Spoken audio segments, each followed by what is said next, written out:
All right, hello everybody. Welcome to episode 3 of the virtual star party.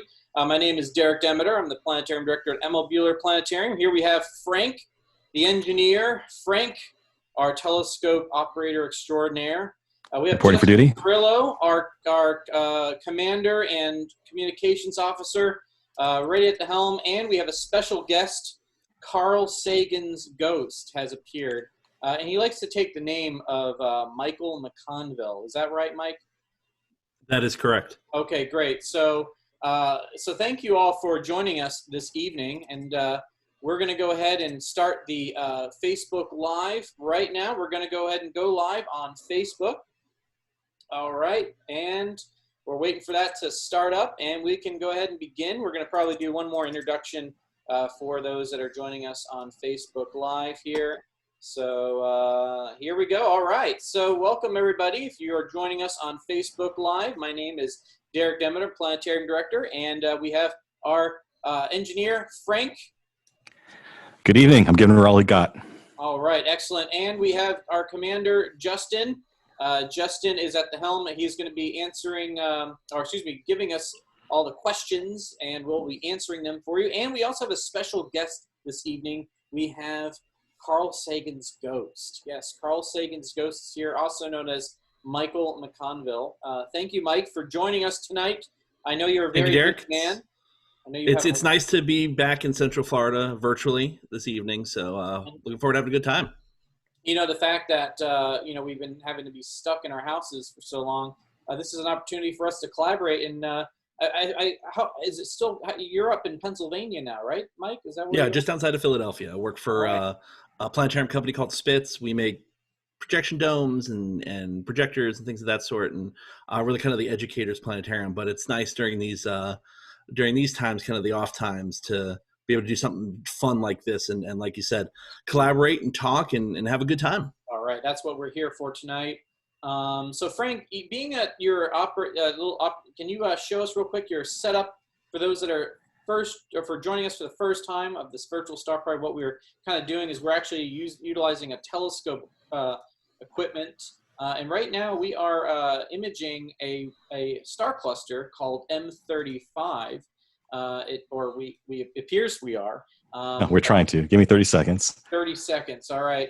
Yep. While we're starting this, so tonight's mostly about the planets, but because we have kind of semi-good skies tonight, we figured we want to get a quick shot of some of the celestial objects you can see tonight.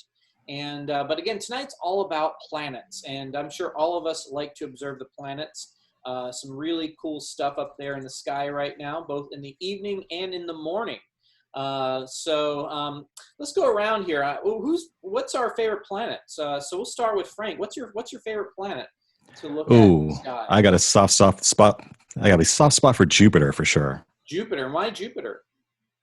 You know, it's the biggest planet in the solar system, and who knows? If in different circumstances, maybe it could have been a second star in a binary system for us, but it didn't turn out that way. That's fascinating. It's not where boys go to get stupider, right? Is that what I've been? No. No. Okay, you're like what? Frank? You're like Derek. What in the what? What are you talking about? And also, 2001 is a cool movie, and it plays a huge role in that, right? All right, Mike, your turn. What's your favorite planet? It's going to depend if I'm speaking for Michael or if I'm speaking for Carl Sagan. If I'm speaking for Sagan, it's either Venus or Mars, given a lot of his work, both in graduate school and beyond, and of course, the major roles that he played during the Viking missions in the 70s. For me, favorite planet have to be Saturn. It's the first planet I saw through a telescope, and it's one that even now, it's probably been almost 30 years since I saw it for the first time in a scope. It is as impressive now as it was the very first time that I laid eyes on it. And so very, very special place in my heart for that one. Sweet. And Justin, what about you? What's your favorite planet? I'm torn, but I've got a soft spot, and I've always really felt a connection with Uranus. It always gets a bad rap. It's always the butt of every joke. The poor thing's been knocked on its side. We haven't been back there to visit it since 1986. So, what does it take, 84 years to orbit the sun? The poor thing. So, I don't know. That's my favorite. It really stinks just how crappily Uranus has been treated. the past couple of decades. So Yeah. I'm going to concur with Justin on that one, definitely. Yeah, It is venting gas into space too. But, yeah, all that methane and all that stuff going on in Uranus. It's pretty gassy there. Now, can we technically, speaking of Uranus, we can technically see Uranus through a telescope, right? A lot of people ask us, we can see the 5 classical planets like Mercury, Venus, Mars, Jupiter, and Saturn, but technically you can see Uranus in a telescope, right?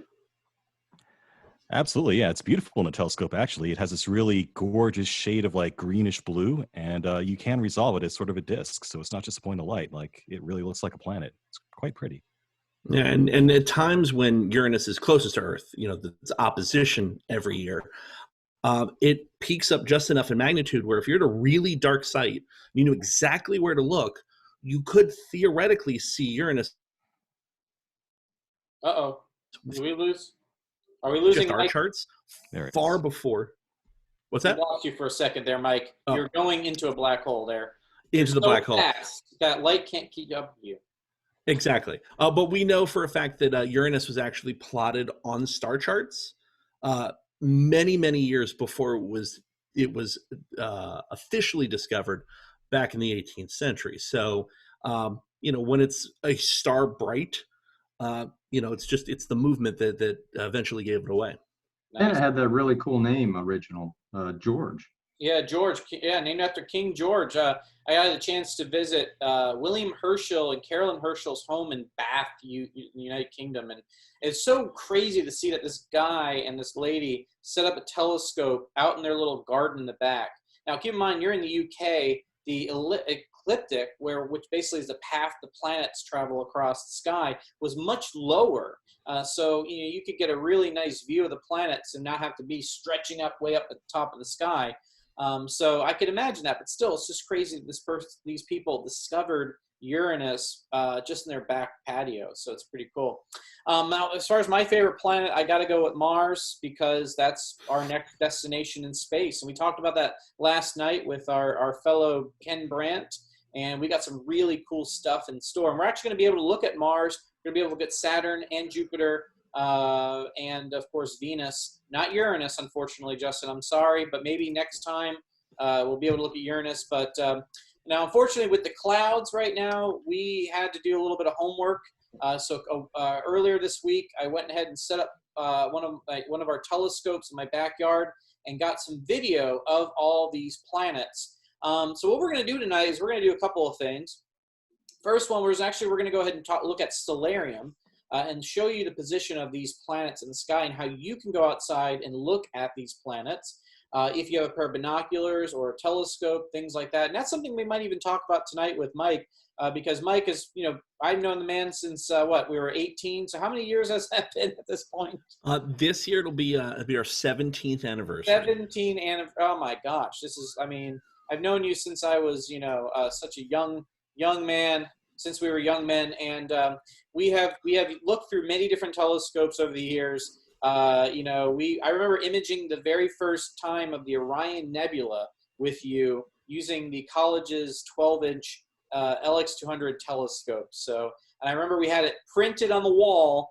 It says Mike and Derek's epic picture, and it was just this little tiny piece of the trapezium. When you look at it today, you're like, oh my goodness. But back then, we were just so excited about it. But anyways, we have done some really cool events together over the years. I'm so glad we're getting to be reunited and get a chance to do something like this again.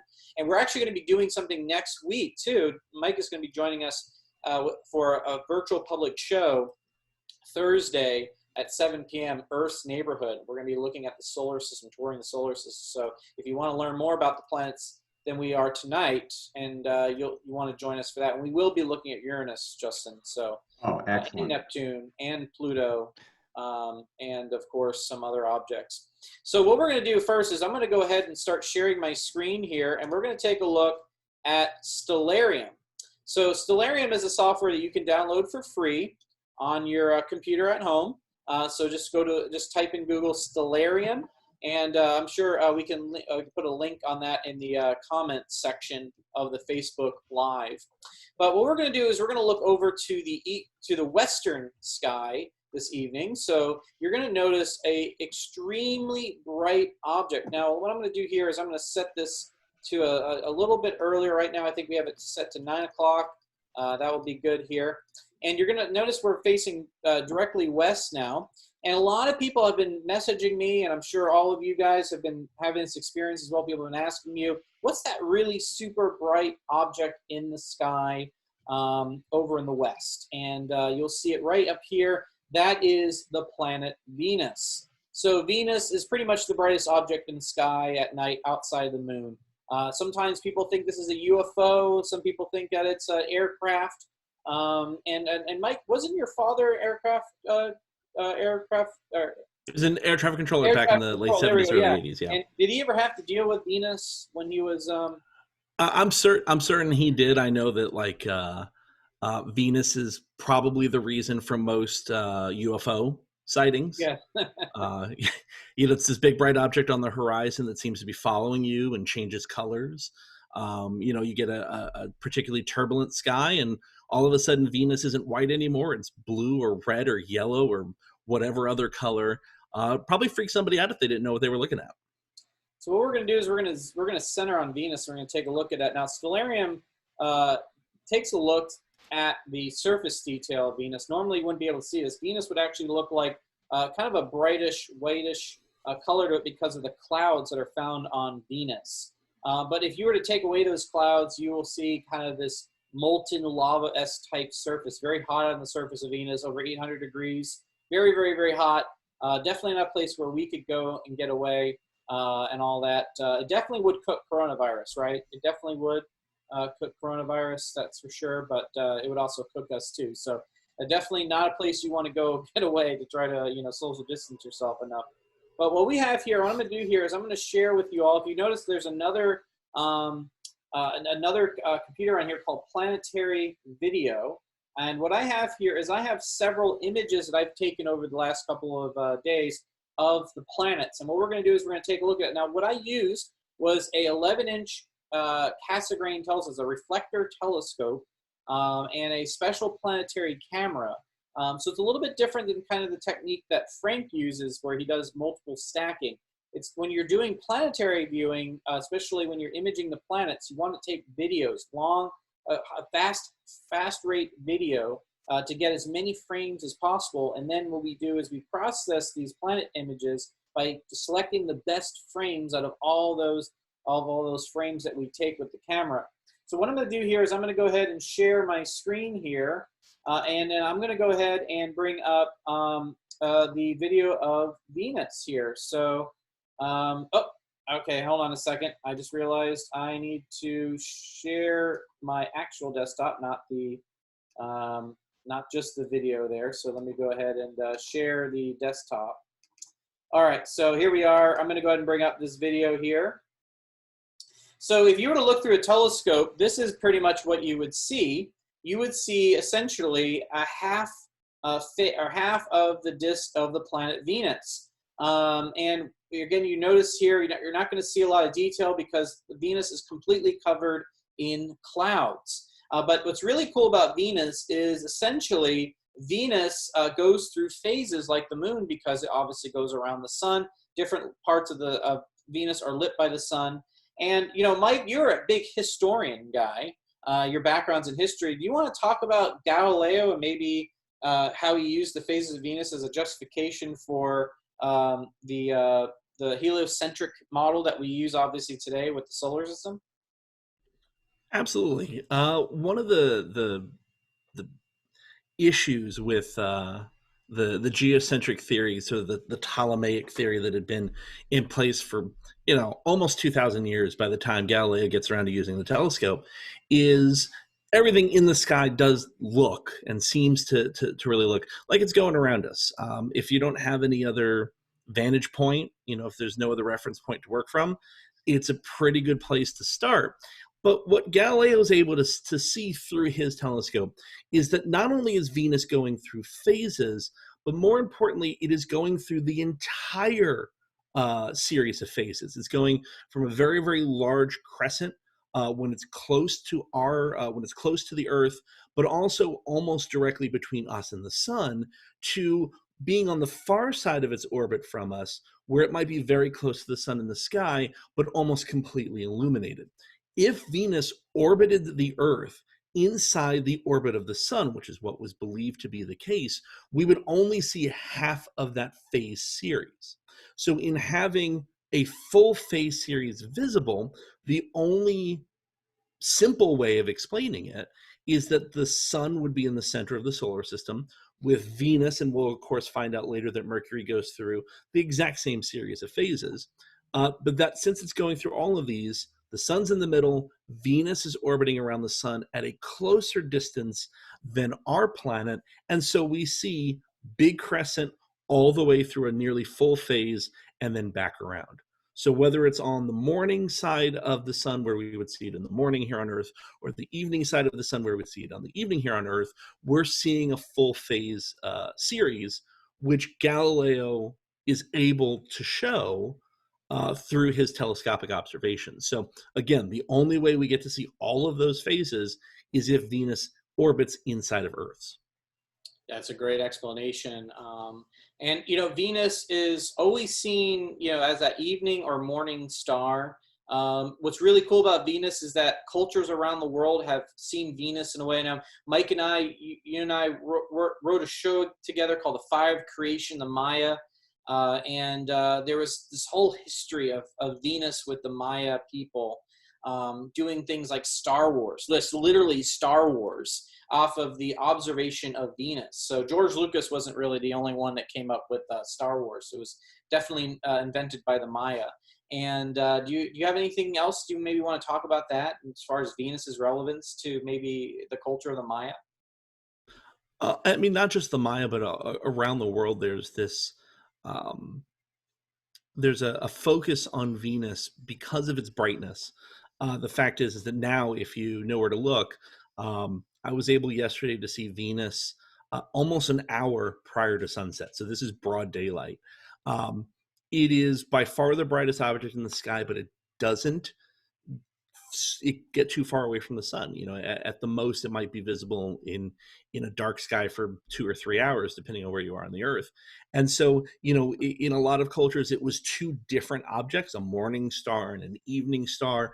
And it came to represent in a lot of the European civilizations, if we're focusing on it's the Greco-Romans, with love and beauty, not necessarily with the more adult side of love and beauty, but sort of the platonic ideal of this beautiful star out there, maybe a little bit detached, but clearly there's the sun, the moon, and then this object that has some sort of incredible relevance.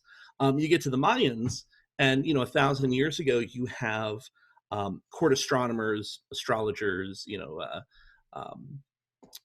advisors to the kings and the emperors and the chieftains who are looking at the movement of this object in the sky and then are able to indicate, well, this is a fortuitous time to go and fight a battle, or it's a good time to attack our neighboring city, or conversely, this is not the right time to do that. In a way, you're looking at the sky to tell you how to live when it's the wet season and the dry season's coming, when you're supposed to plant crops and harvest them. Venus is totally different. It's working on an entirely different time scale. And because of that, it seemed to have a mind of its own in a way that none of the objects in the sky seem to have. The sun gave life. The moon had a consistent, roughly 30-day cycle where we get, of course, the idea of the month. But Venus stood out, and cultures picked up on that right away. You spend any time looking at the sky, it's the one object that seems to have truly a mind of its own. So Venus was something that people have been observing for, centuries and millennia. And we can see it tonight, and how different cultures around the world saw this object as some reverence. It's something that was very important. So hopefully you all get a chance to go outside either tonight if it's clear, or tomorrow night or next night, and go outside, look to the west. You're going to see that very bright object in the sky, and that is Venus. So hopefully we'll get to take a look at that. Justin, do we have any questions from the audience about anything regarding Venus or anything like that before we move on to our next planet? Yeah, definitely. Douglas was asking if Venus is on the same orbital plane as Earth. All right, who wants to answer that one? I mean, I can answer it, but hey, Frank. Take it, Derek. Take it. All right. Yeah. Pretty much. It's on the same plane as us for the most part. Most of the planets really are very close in the same orbital plane as our planet. The only one that really stands out from that is the dwarf planet Pluto. It's on this nice inclination compared to the other planets. Now, Mike, actually, do you happen to have open space open? Can we show that that orbital plane? We should be able to do that. Not a Okay, problem. yeah. Let's go ahead and show them the orbital, or we call ecliptical plane of the solar system, and really show how each planet is very, very, very, very close in the same position in regards to Absolutely. Well, if Derek, if you can go on ahead and allow me to share my screen, there you go. we'll get that taken right now. There you are. You are granted. Thank permission. you. All right. So just so that everybody's aware, we're utilizing a free software called Open Space. It is a grant-funded piece of software that's largely based out of the American Museum of Natural History's Hayden Planetarium. One of its principal investigators is an astronomer by the name of Carter Emmert. And it is supposed to visualize the entirety of the universe. And so with that, we have a great opportunity to see. Here we are focused on the sun, really out past the orbit of Saturn. And you can see that for the most part, all of those planetary lines seem to be in the same place. Really, the only orbit, like Derek said, that is the only orbit of objects that most of us would be familiar with would be something like the dwarf planet Pluto, which is inclined about 17 degrees Quite a bit of from the general plane of the solar system. Let's see what we can do. Let's see if we can turn on the Pluto orbit. Pluto on. See if that works. We get to see why Pluto goes wherever Pluto wants. Pluto can. And so one of the things about the demotion of Pluto is that you'd have an orbit that was very, very different from the rest of the solar system. The only planet that comes anywhere near close to that is going to be the inclination of Mercury, which is just a few degrees off. And a lot of that comes from the fact that it is the planet closest to the sun, right, and dealing with the huge gravitational forces in the area. But, give you a sense of being in the same orbital plane. That's the reason that we have things like Venus and Mercury transits, where we're able to see Venus and Mercury pass in front of the sun. You can see here as we're zooming in, the orbit of Venus is the blue line that kind of cuts across the middle and intersects the sun. And you can see that the orangish red orbital line is that of Mercury. And that's going to be elevated a little bit higher. So there's a little bit of a tilt to the Mercurian orbit. The Venetian orbit kind of flat from our vantage point. Now, of course, if we were exactly in the same orbital plane, we would have transits of Venus every single time that Venus got between the Earth and the sun, what we call inferior conjunction. Now, because they're not, we go a very long period of time. It's about 120 years, and then there's 2 in an 8-year span. Last one was in 2012. Next one we'll all be dead. So you don't have to worry not about the next time you're going to see a Venus transit. But you can kind of get a sense for how the solar system is put together. Now, Mike, one of the questions we get a lot in the planetarium, especially in fact when you work there, and I'm sure Justin, you can agree with this as well, that we get a lot of people ask us about this whole thing of retrograde. Mercury and Venus are in retrograde. And I think this software can really demonstrate what that means by retrograde. And that's something that people are going to notice when they look up in the sky. They're going to see the planet Venus or Mercury, but mostly Venus. They're going to see that it moves, and then all of a sudden it seems to almost kind of backtrack for a little bit. And that's what we call the term retrograding. And let's talk a little bit about, since we have the software today, let's talk a bit about what that means. What's a retrograde? Why do we see that in the sky? What's causing it? That kind of thing. Yeah, absolutely. So I'm going to turn it over to Frank and Justin on this one. This is kind of a softball question for you both. Do any of the planets actually travel backwards? That would be a no, Michael. But relative to us is what matters, right? Yeah, I'm going to give Frank when they point seem for like that. they do, it's pretty darn cool. Yeah, and that's really one of the aspects of this. When we're looking at sort of the orbits of the planets and how they move, they're all going in the same general direction. They're going around the sun in the same direction. They're moving at varying speeds, and of course, when we hear Mercury in retrograde, that means that from our vantage point on Earth, Mercury is actually passing us. And so because of the way that these orbital dynamics work and the way that we line up, we see Mercury moving backwards against the background stars, even though it's moving forward the whole time. It's the same thing that you're on the interstate, you see somebody come and try to merge on the on-ramp, and as you speed by them, they seem to be moving backwards. That's retrograde motion. But we, of course, know that they're not moving backwards at all. They're just moving slower than us from our reference point, from our vantage point. It was one of the reasons why when we looked at things like the geocentric theory, you needed to have not just orbits, but epicycles, sort of orbits on top of orbits. And then those orbits are connected to each other by these things called deferents, and the deferents have to be at the right length and at the right part of the orbit to have all of this work so that it's this unbelievably complicated orbital system that when we move to a sun-centered universe or sun-centered solar system, all of it goes away, and we just have the elliptical orbits that we have of the planets. And that is a proof example that simpler is always the better definition. Now, can we do a quick motion of the planets just to kind of show those orbits and kind of how we catch up to it, how we pass by it, and all that kind of stuff, just so people can see what's happening with the planets. Because absolutely, I think we can really visualize very well with the software. And while Mike's working on that, Justin, do we have any other questions that we can answer? Well, Derek, we did have a question regarding, why we have that ecliptic, and really that goes all the way back to the formation of the solar system. But if you want to talk about, how a solar system forms, and that'll kind of help our audience understand why did it end up the way it did. I was going to bring that up too. And just to interject quickly, I actually have M51 here when you guys are ready. Okay, all right, fantastic. We'll take a quick break before we move to Mars with that. So basically, I'm sure all of you have seen that kind of gravity well thing where you can throw a penny or a ball or something, and it basically swirls closer and closer and closer. Well, basically, the sun has a really giant gravitational well to it.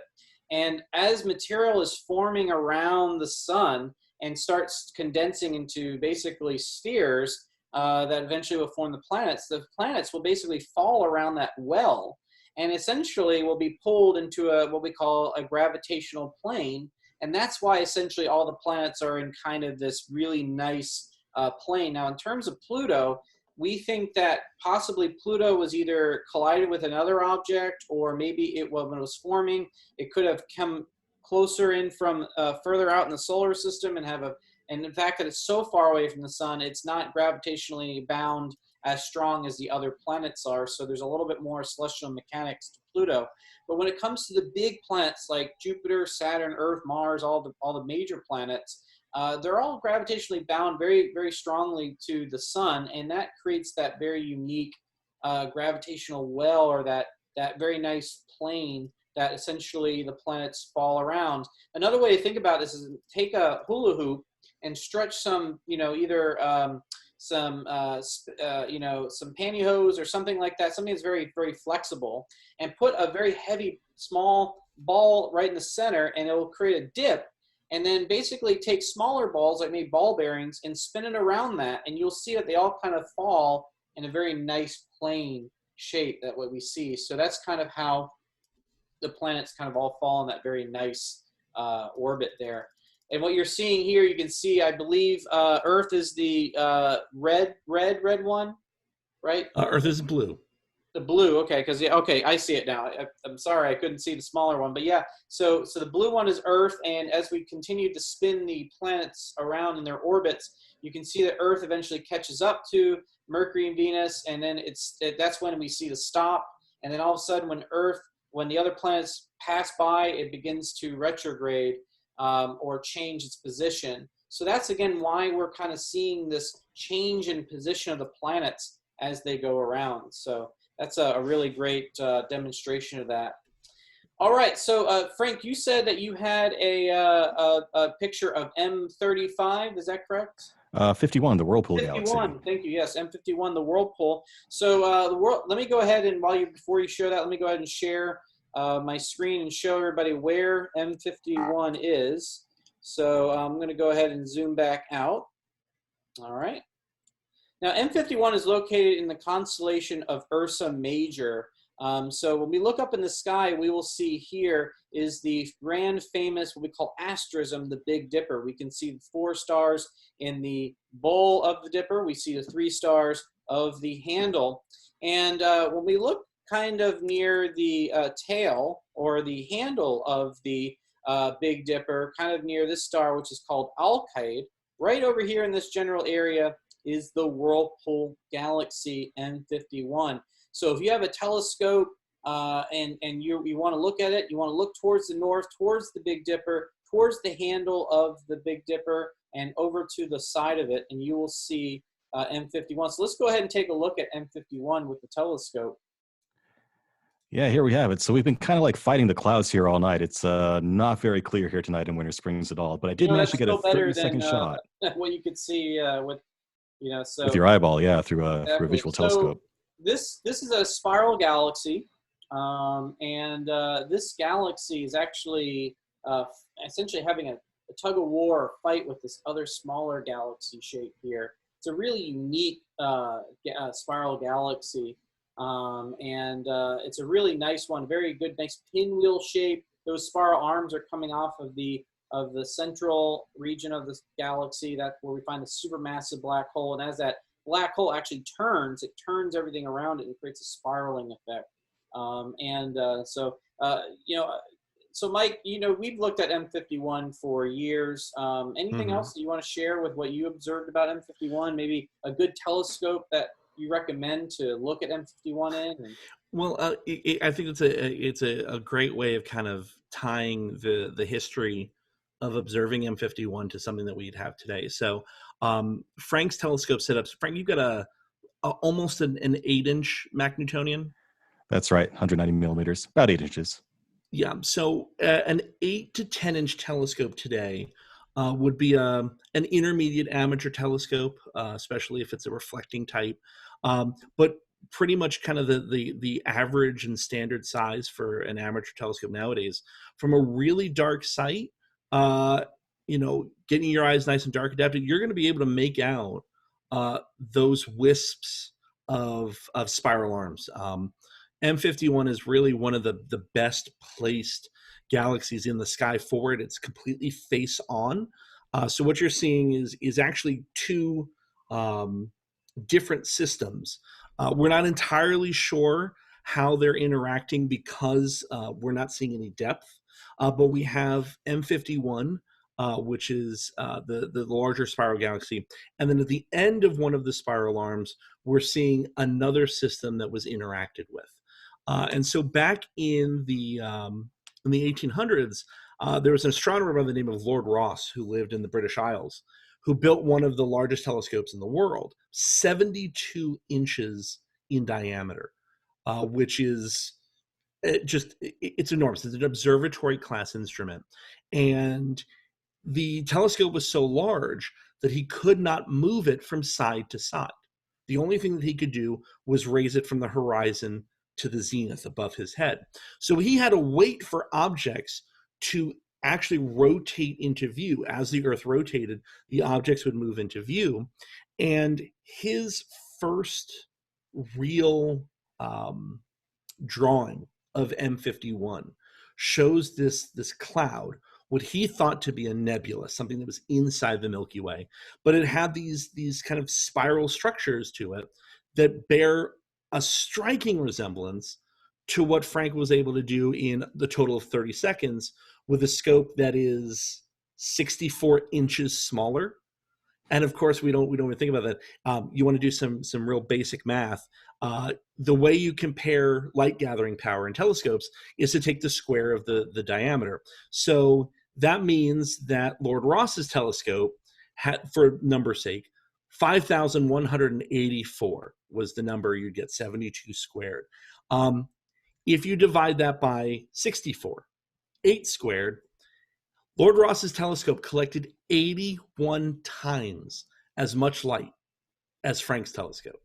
And yet we're getting a similar view because of advances in technology. Of course, we're using cameras, but through a telescope from a dark site, you're going to see roughly what Lord Ross saw in his huge telescope because of how much more advanced the telescopes have gotten. So to be able to see another spiral galaxy interacting with another one millions of light years away is just, it's incredible that you can do that from, the driveway of suburban Central Florida.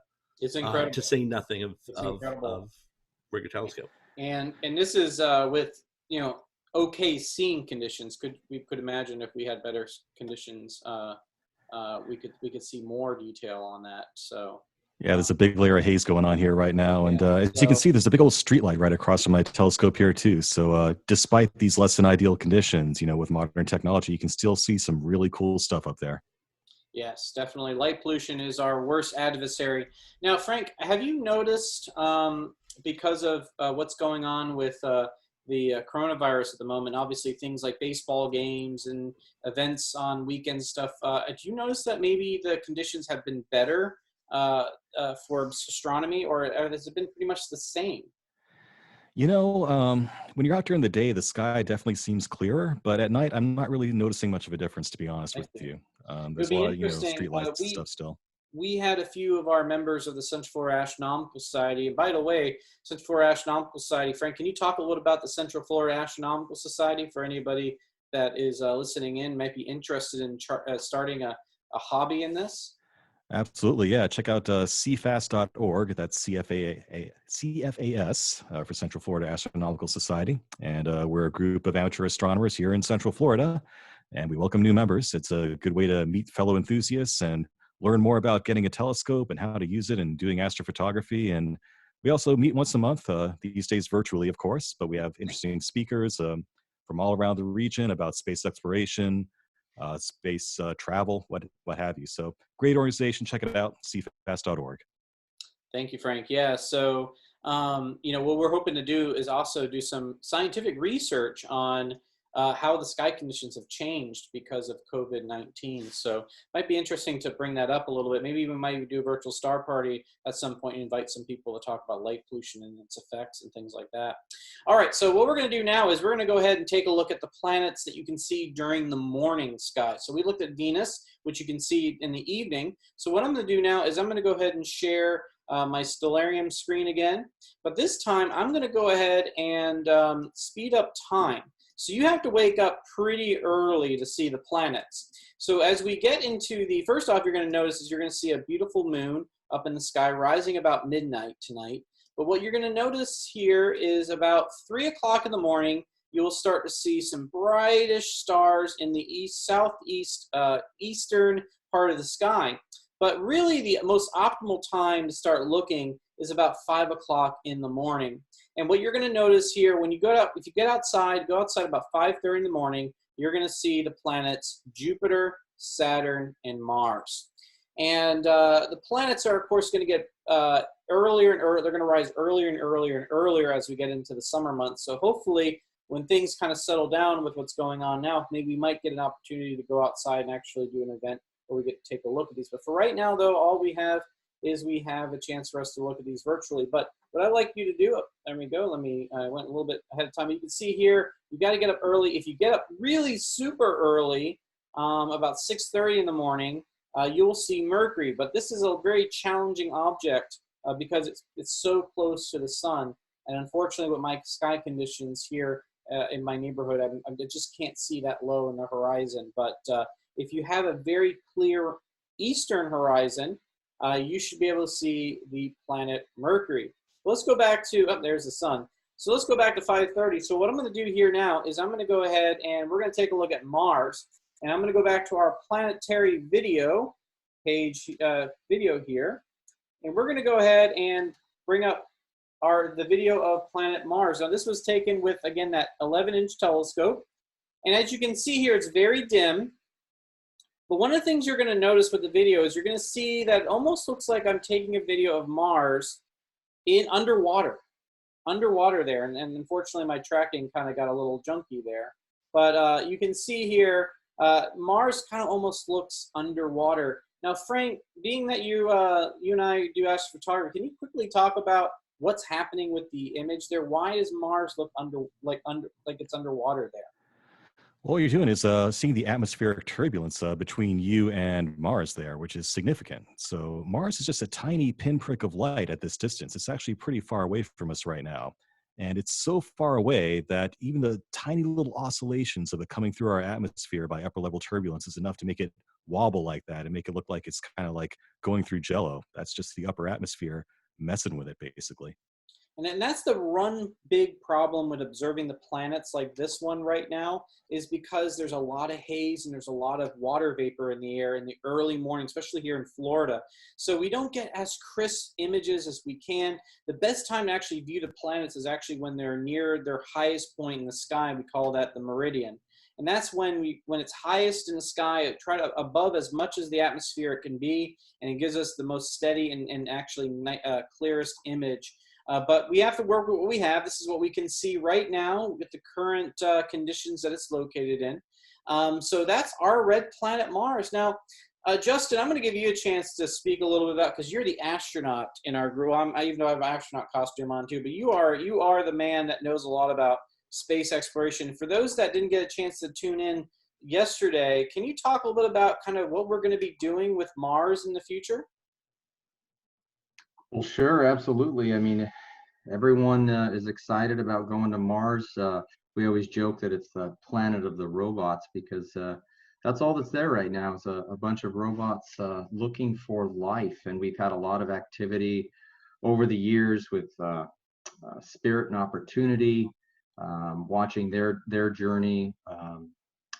Curiosity has just been nonstop, go, go, go.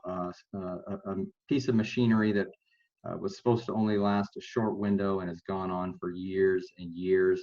And then a couple of years ago, we saw InSight land and start taking seismic tests of the planet, more soil samples. And now, this summer, we've got another rover going up, Perseverance. And that's going to be launching from here in Central Florida on July 17th. That's the current date. We'll see if that gets pushed at all because of what's going on in the world right now. But Perseverance is the next generation rover, and it's built on a lot of the same technology as Curiosity. It's got some cool little tools on board, though. It's going to be taking different soil samples once it lands.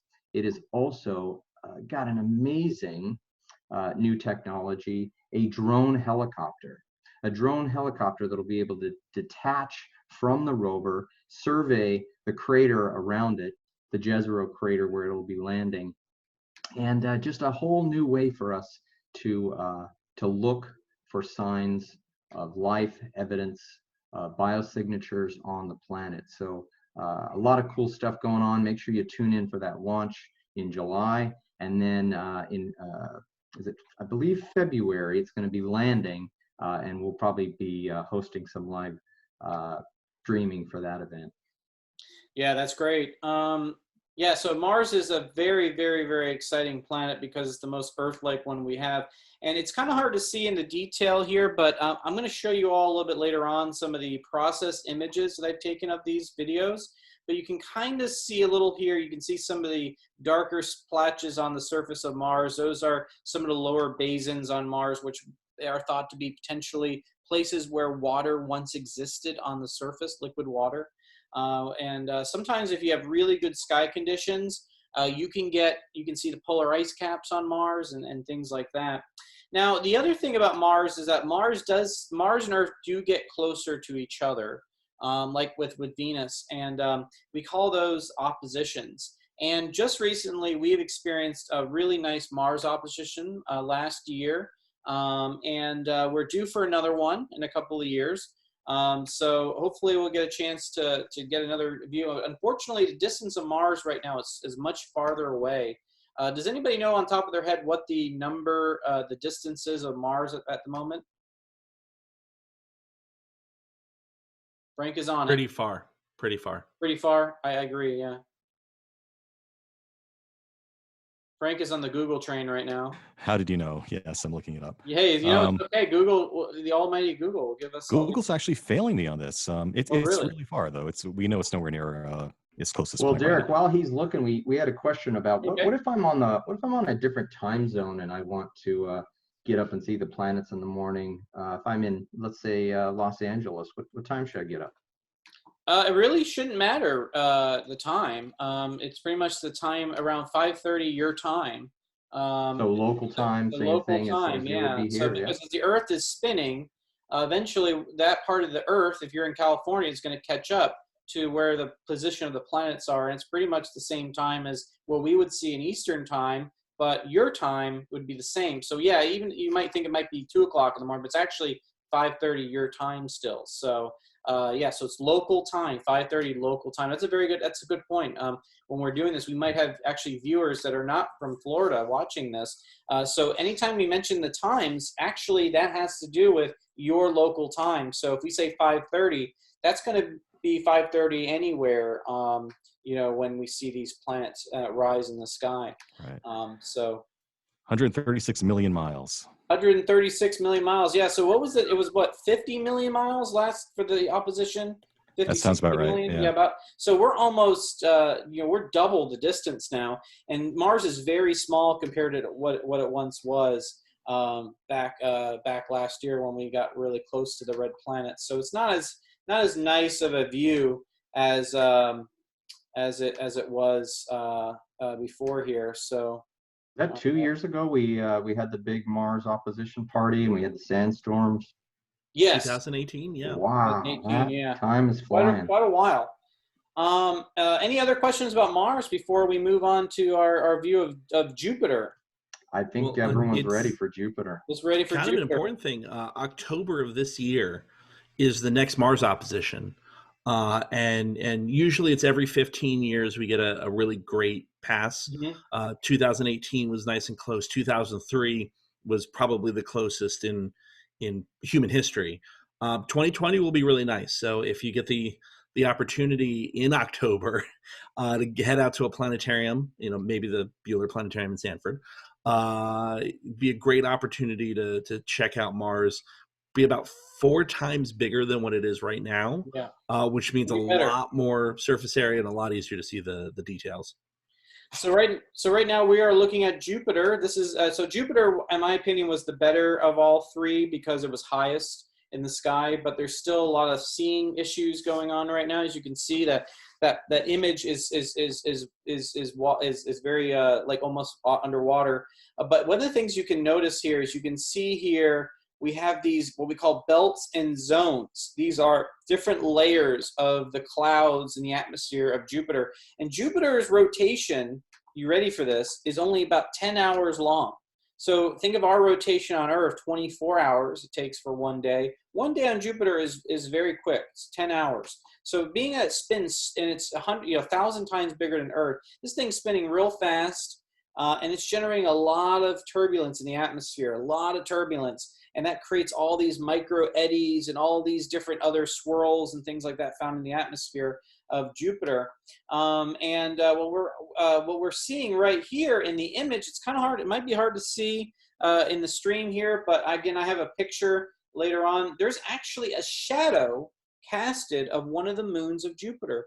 And Frank, you said this is your favorite planet. So can you give us some cool facts about Jupiter that you like? Cool facts. I mean, most of it's just aesthetic for me, honestly. The cloud bands are just beautiful things. You can watch the dynamic nature of the Great Red Spot, which has been doing some interesting things in the past year or so, right? It's been getting shrinking for a while, then it got better. Like, it's just a very dynamic place and very interesting in terms of what its clouds are doing from day to day. Definitely. And if you watch Jupiter over a course of several hours, you'll actually see movement in the planet. It's not like Saturn or Mars or Venus. You're actually going to see real-time motion. And there are people out there that do these time-lapse images of Jupiter's rotation. And normally, sometimes, we didn't get a chance to do it the night I was out, but sometimes you get lucky, you might see this giant storm on giant weather system on this in the atmosphere of Jupiter, the Great Red Spot. And if you tune in next week to our Earth's Neighborhood program at 7 p.m. on Thursday, Mike and I are going to talk all about the Great Red Spot, aren't we, Mike? Most certainly are. All right. And now, of course, Mike, Galileo, we talked about Galileo earlier with Venus. Galileo, this is really his hot target. You know, this was the thing that really kind of got the nail in the coffin for the heliocentric thing. Can you talk a little bit about some of his fun historical facts about Jupiter? Absolutely. There's a reason that Jupiter, it's the second brightest of the planets on average, but why it came to be connected with sort of the head of all of the gods, the stateliest of all the planets, and that has to do a little bit with its orbit. It takes about 12 years to go around the sun, and that means that every year you'd see it kind of progress one constellation along in the zodiac. It seemed that this was sort of given the Greeks' love of the number 12 and the divisions that we saw in the sky that they generated, having this planet that would spend 1 year in each of these zodiac signs became, it was clear this was the king. It's the planet that really does change brightness the least. Depending on where it is in its orbit, it's either slightly brighter than what it is right now or slightly dimmer than what it is right now, but it's always pretty much going to have this luster to it that very few other planets can match. And so Galileo in 1610 is taking his telescope, pointing it towards all of these astronomical objects for the first time, and he decides that Jupiter is going to be the one that he's going to spend a lot of time focusing on. And he discovers that not only is this planet a disk, it's not a point of light in his telescope, it's a big enough planet where he can see that it's a disk, but he also notices that there are several stars that are directly in line with it. Now, if you see this for one night, it's easy to understand that these are probably background stars. But Galileo, of course, being a scientist, comes back again and again and again, makes a series of observations, and shows that there are 3 or 4 little stars that seemingly change position every single night in relation to Jupiter. Some of them get a little bit farther. Some of them seem to be moving a little bit faster. Sometimes there's all 4, and they could be on one side or the other or split between them. Sometimes there's only 3. Sometimes he only sees 1. And without an initial understanding of that they're going around another planet, he has to come to that realization, because the only way that these 4 little stars could be moving like this sort of speed, and to create the sort of observations that he sees, is that there are objects in the solar system that are not going around the Earth. And one of the main aspects of the Ptolemaic system, of the geocentric idea of the universe, is that everything had to orbit the Earth. There was maybe the opportunity for somebody like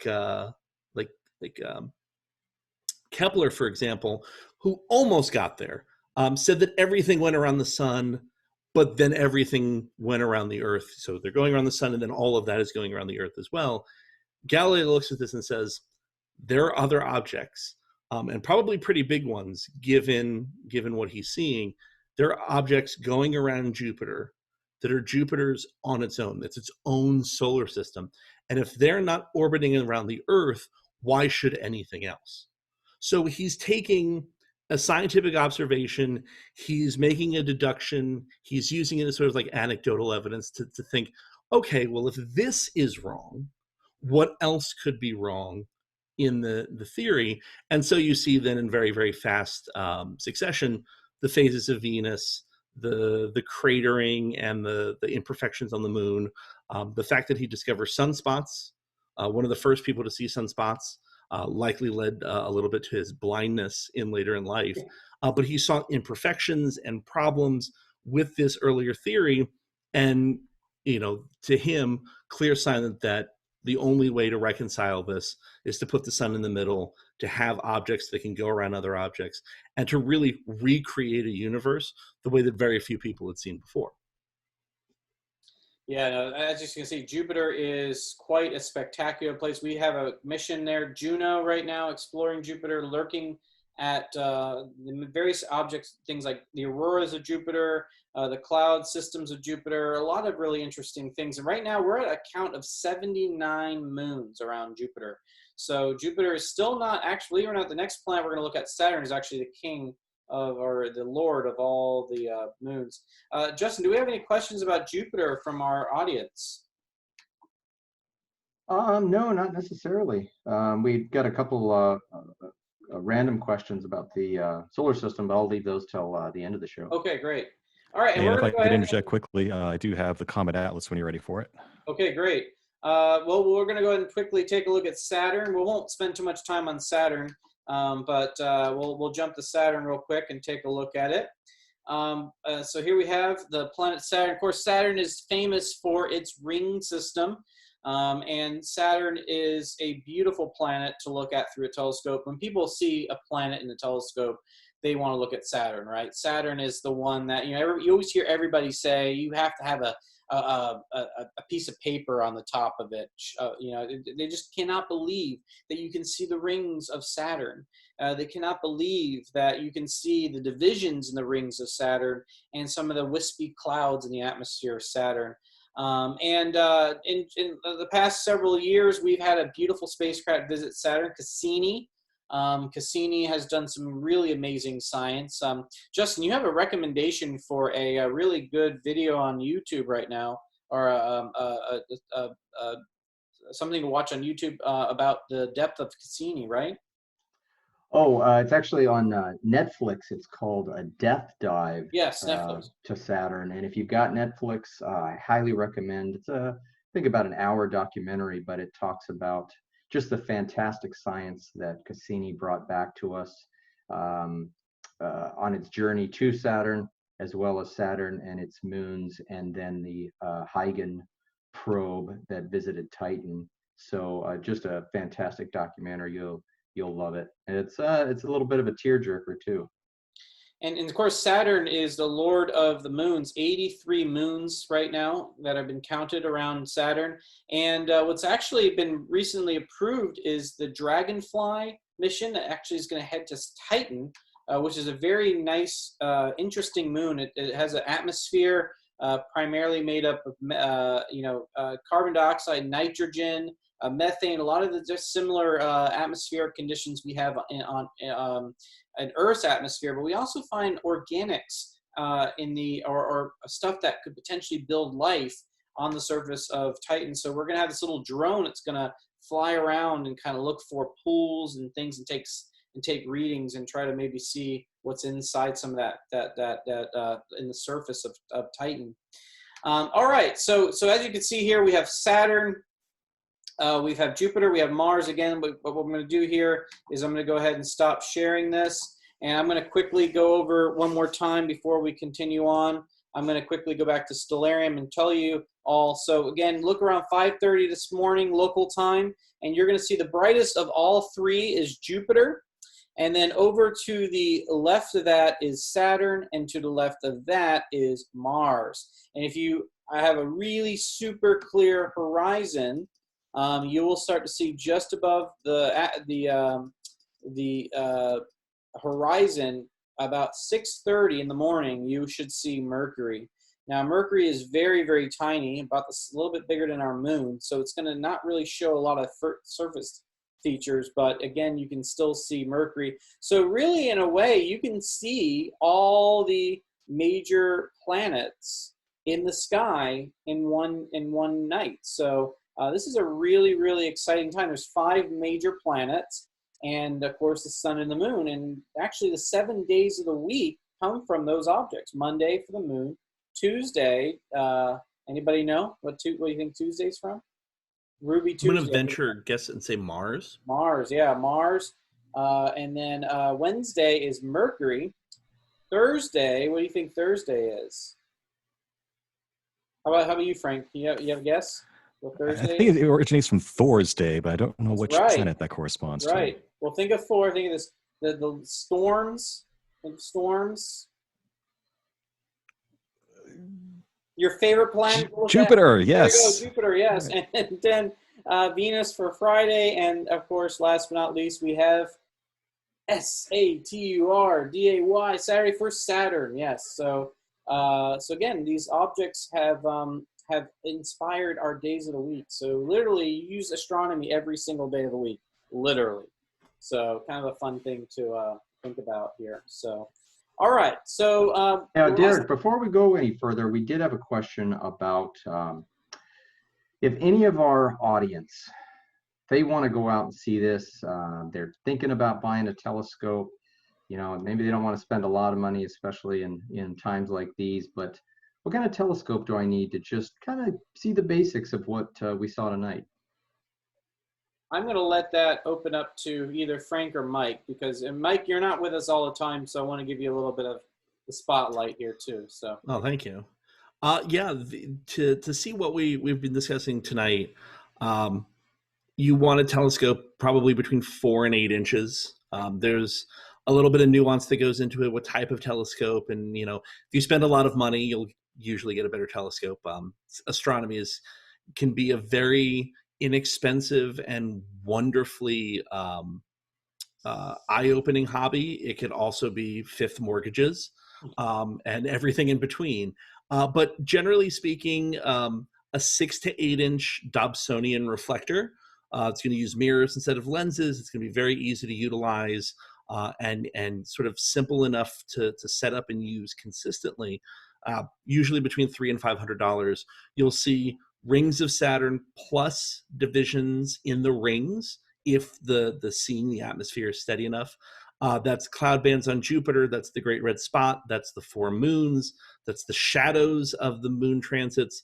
That's a pretty good amount of detail on Mars, more detail on the moon than you could possibly imagine, and the ability to see things like globular clusters and galaxies and other things that we've discussed. Maybe not the way the pictures show, but when you're staring at this little puff of nothing in your telescope eyepiece and you realize that light's been traveling for 100 million years, the dinosaurs walked the earth. When that light left those stars, it becomes a very cerebral, very intellectual experience as well. So not a lot of money to get involved, and I myself, my personal telescope is an 8-inch Dobsonian. Spend about $500 on it, and I'll probably be able to give it to my son. It's a lifelong investment. So, and then thinking about Saturn, that view of Saturn close to the horizon, with the atmosphere being not terribly agreeable for us.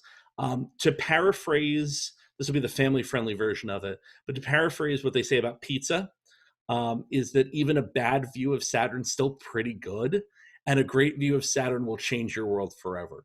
So grab a slice of pizza and go see Saturn at some point this year, and just have the best of both worlds. Now you got me hungry, Mike. I want some pizzas. Anybody, So what I'm going to do? Great red spots all over it. I know, right? I'm going to quickly share my screen one more time because I want to show you all a picture of the planets that I've taken here. So these are images that I've taken from those videos, and I've been able to create final images. I've taken the best frames out of all those images and stack them together using a software called Registax and AutoStacker. And this one right here, that is the planet Venus right here. So you can see that quarter phase shape. Here we have Mars, and you can see we're starting to bring out some extra detail on the surface of Mars right here. Here we have Jupiter, and you can clearly see that shadow of that moon. And so the moon would have been kind of over here, and that shadow would have been would have bounced off the light of the moon and cast a shadow in the atmosphere. And of course, we have the planet Saturn. So again, here we have the grand planets of the sky. I know that, Frank, you've been patiently waiting. So we have been looking at Comet Atlas every single week to see its status. What's the current status on Atlas right now, Frank? Well, it seems to be dimming, and the speculation is that it might be breaking up, unfortunately. So our hopes of having a glorious bright comet in the sky in a month or so probably are not going to happen. We might be getting our last look at it right now, unfortunately. Well, let's take a look. Let's see what we got. Yep. So yeah, even though we've been looking at this for about 17 minutes so far, it's been exposing this whole time. It's still barely visible there. You can definitely see it there in the middle of this image here. Yeah. But it ain't what it used to be. But the nucleus is so much dimmer compared. Do we have a picture from the previous? I do. Let's see.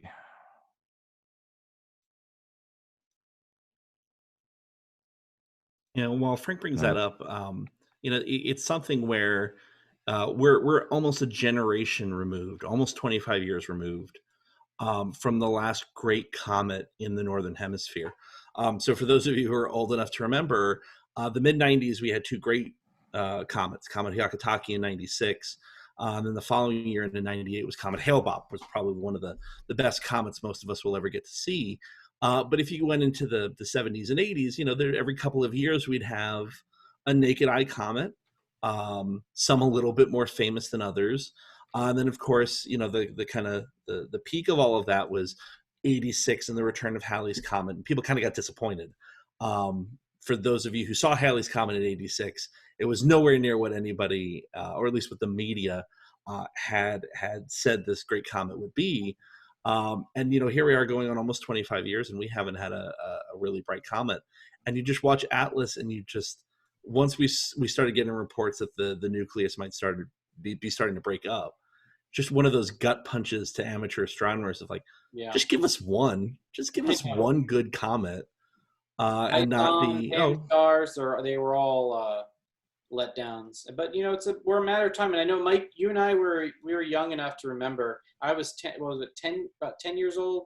I think it was around that age. I remember going out in my lake, in the neighborhood, looking through a pair of binoculars. And that was actually one of the things that really got me inspired in astronomy. I'm looking forward to eventually having the next generation of children be able to be inspired by it. So this is from last week, correct? Yeah, that's right. You can see the nucleus there, like you said, was much more defined and brighter. Much more defined there. So what could be causing the comet to disintegrate? What could be doing it? Well, a lot of the times we end up finding, comets are not terribly dense objects. A lot of cases, their density might be just a little bit more than water. And that means that when we get closer to the sun and we get this outgassing, where a lot of the surface elements are beginning to evaporate, or in some cases we would call it sublimate, where they're going directly from a solid to a gas and there's no liquid state. It's just sort of internal tensions. It could be blowing itself apart, given the fact that it's still far enough away from the sun where, like in some cases,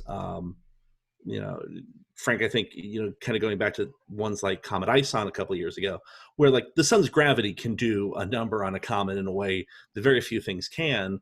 But we could just be, when you're a billion miles from the sun and there's not much in the way of activity on the surface of the nucleus, then it can stay together in this very porous state. And now we have expanding gases, and we have a lot of the material being thrown off of the surface of the comet's nucleus. And that's kind of where we're seeing that much more spread out coma, sort of the head of the comet, the way we didn't see even a week ago.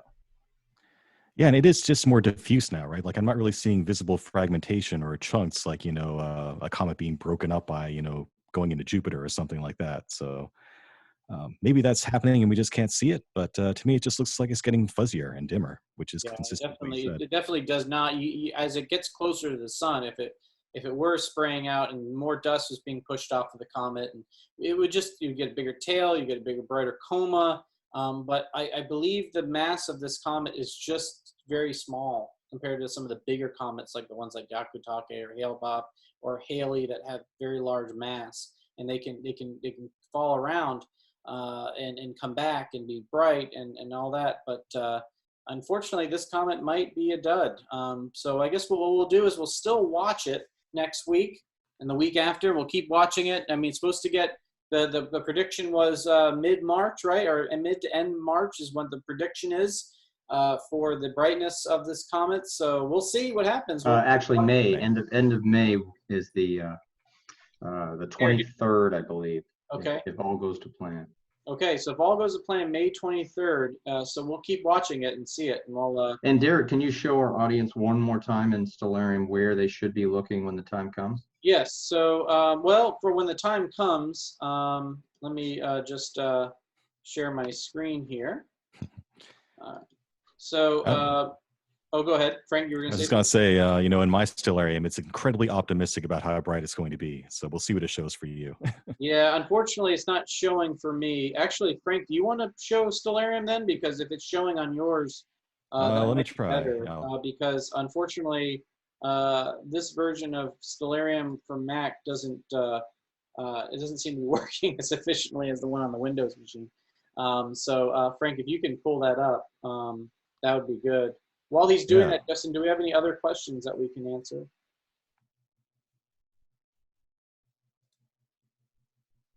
Let's see here. We did have a question, Derek, you could probably answer while he does that, about viewing Ceres and Vesta. How difficult is that? Fairly difficult if you visually, but what's really nice about asteroids is if you were to, if you have a telescope that has a camera attached to it and you're taking photos of that part of the sky where Vesta would be, and you were to do a series of images and stack them, you would actually see a small star-like object appear to move relative to the position of the stars over time. That's actually how a lot of people, that's how in many ways we are able to detect these asteroids and other objects in the solar system. Oh my goodness, look at that. And this is for May 23rd. 24th, but yeah. 24th. So back to the original thing. So you can see Vesta. It's going to look like a very, very faint star, but without really knowing the true exact location of it, it's going to be very difficult to see. But what's easier to do is that if you have a telescope and you can attach your camera to it, and you want to take multiple exposures over time, and then see if you can layer those images together, and you should be able to see this dot that has moved over the course of time in the image.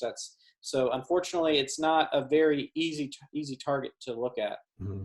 Yeah, for comparison purposes, Vesta is roughly the same brightness as Uranus. Ceres is roughly the same brightness as Neptune, except that Neptune is 65 times bigger than Ceres. And when you look at a telescope view of Uranus or Neptune, as Frank alluded to, you see color. It's a muted color, but it's certainly something that stands out from the background in a way that Ceres and Vesta look far more star-like. Like when we think about the origin of the name, asteroid means star-like. And so, when we see the movement, that's what gives it away. But, the greatest telescopes on Earth are going to see, essentially nothing in terms of detail on asteroids, the way that we can see incredible detail on the planets. So, yeah, exactly. So it makes it much more difficult to find these objects. And if we didn't see color in Uranus, it would be very difficult to discern it from the stars by just looking at it in real time. But the way that we're able to detect planets is to look at them relative to the backdrop of those stars. So as you can see, Comet Atlas should be located in the western sky, northeastern sky. I apologize. And you can see here the time right now is 4:13 in the morning. So this is going to be a morning comet. Because as it passes over across the sun, eventually it's going to make its way visible in the morning sky. But again, if this actually does survive and this thing ends up being the way it is, this could be a beautiful comet. But I'm remaining skeptical, unfortunately. I don't know how you all feel, but I'm remaining skeptical. I remember I got so excited about ISON and Pan-STARRS, and both of those just didn't do it for me. And but we'll see. You know, we'll keep our eye out on Atlas, and we'll go from there. We all remember how bummed we were about Monoceros, right? The meteor shower. Exactly, yeah. I remember that. I remember being out there thinking I saw one small, tiny little meteor that whole night. I think we probably have enough time for one more question if there is one. Any other questions, Justin? No, that is actually it. So okay. You guys did a good job knocking out everyone's requests, and we filled up this time. It went fast. Yeah, it did. Time flies when you're having fun with your friends, right? And that's the whole part of these star parties, is for a chance for us to just get together, talk about astronomy, and show you some really cool stuff. And next week, we have a real big treat for us and for you. We are inviting some of our other planetarium friends to join us. We are working with several other Florida planetarium directors. We have a planetarium director from Daytona Beach. His name is Seth Mayo. Another planetarium manager director in Jacksonville, Brett. And we also have John Bell and James Albury. Both of them are from two other state colleges similar to Seminole State. So we have some really an all-star lineup. It's an all-star lineup, exactly. So we hope to see you again next Friday for our exploration. We're going to go back to kind of just exploration of the night sky. And Frank, your week was pretty much almost off. We got to see some cool stuff but next week we'll hopefully be able to start looking at some other cool things with the telescope. But Mike, I want to thank you for coming out tonight and joining us. And of course, next Thursday at 7 p.m. you'll be back with us again. We're going to be exploring more of the planets. So for our Earth's Neighborhood show, so definitely check us out on that. Otherwise, I hope all of you have a great weekend and enjoy yourselves. And what I'm going to do right now is I'm going to go ahead and stop the live stream. And we're also recording this. We're going to be adding this to YouTube as well. So if you have friends that have seen us or don't have Facebook, we'll be adding this to our YouTube page to send to them as well. So again, thank you all for joining us tonight on Facebook, and we're going to go ahead and stop that right now. And what we're going to do now is we're going to go ahead and stop the recording, because then we're going to go ahead and end that there. So again, visit us on our other events. We have lots of other events planned ahead. So again, thank you all for joining in, and we shall see you next time. All right, take care, everybody.